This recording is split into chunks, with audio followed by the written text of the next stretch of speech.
একটি ছোট শান্তিপুর গ্রাম। পাখিরা উড়ছে নীল আকাশে।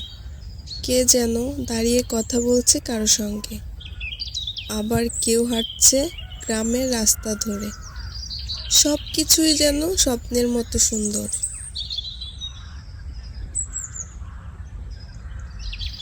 কিন্তু সন্ধ্যা নামতেই বদলে যায় সবকিছু। হঠাৎ করে